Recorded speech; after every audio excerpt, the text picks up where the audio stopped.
தருமபுரி மாவட்டம் மாட்லாம்பட்டி பகுதியில் நடைபெற்ற கல் விடுதலை மாநாட்டில் 4 மாத பச்சிளம் குழந்தைக்கு கல்லை ஊட்டி கோஷம் எழுப்பினர். இது பற்றிய கூடுதல் தகவல்களை செய்தியாளர் ஆனந்த் வழங்கிட கேட்கலாம். ஆனந்த் வணக்கம். தற்போது அப்பகுதி வாசிகள் என்னென்ன கோரிக்கைகளை வலியுறுத்தி இந்த 4 மாத குழந்தைக்கு கல் ஊட்டி போராட்டம் ஏற்படுத்தி வருகிறார்கள்? விவரங்கள் என்ன? வணக்கம். அதாவது தருமபுரி மாவட்டம் காரிமங்கலம் அடுத்த மாட்லாம்பட்டி பகுதியில் தமிழ்நாடு பனையேறும் தொழிலாளர்கள் பாதுகாப்பு இயக்கம் மற்றும் தமிழ்நாடுகள் கல் இயக்கத்தின் தலைவர் நல்லசாமி தலைமையில் கல் இறக்கி சண்டைப்படுத்துதல் மற்றும் உரிமை மீட்பு அறப்போராட்டமானது கல் விடுதலை மாநாடு எனும் பெயரில் இன்று இப்பகுதியில் நடைபெற்றது.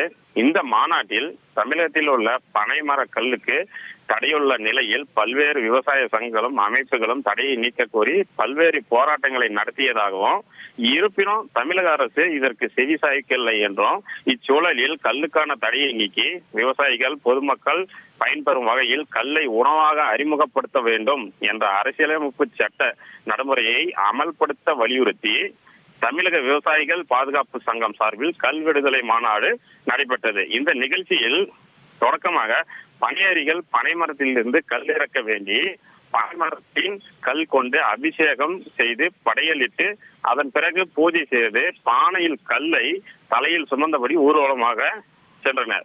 இதனைத் தொடர்ந்து கல் நன்மை விளைவிக்கும் விதமாக இந்நிகழ்ச்சிக்கு வந்திருந்த 4 மாத பச்சிளம் குழந்தைக்கு இது உணவுதான் என்று கூறி எங்கள் உரிமை என்று கோஷமிட்டனர். பின்பு இந்த மாநாட்டில் கலந்து கொண்ட குழந்தைகள் மற்றும் பெண்கள் என பொதுமக்கள் என அனைவருக்கும் இந்த கல்லானது வழங்கப்பட்டது.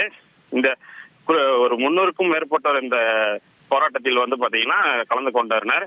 அதனைத் தொடர்ந்து இந்த கல் விற்பனை சங்கத்தின் மாநில தலைவர் செய்தியாளர்களை சந்தித்த போது கல்லை மதுவிலக்கு சட்டத்திலிருந்து நீக்கி இது ஒரு உணவுப் பொருள் தான் என்று அறிவிக்க வேண்டும்.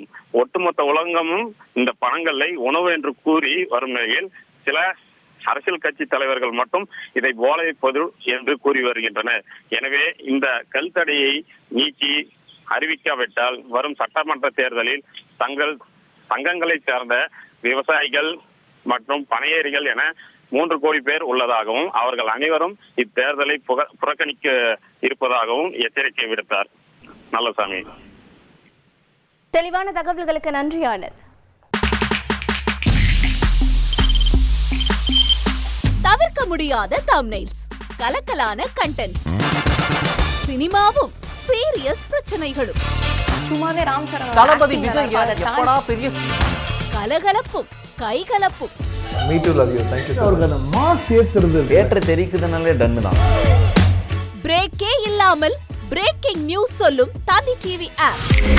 இன்ஸ்டா தலைமுறை வரை இறங்கி அடிக்கும் தந்தி டிவியின் டிஜிட்டல் எக்ஸ்க்ளூசிவ்.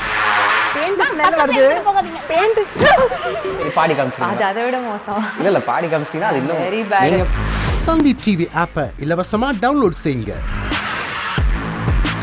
ஃபாலோ பண்ணுங்க, சப்ஸ்கிரைப் பண்ணுங்க, என்ஜாய் பண்ணுங்க.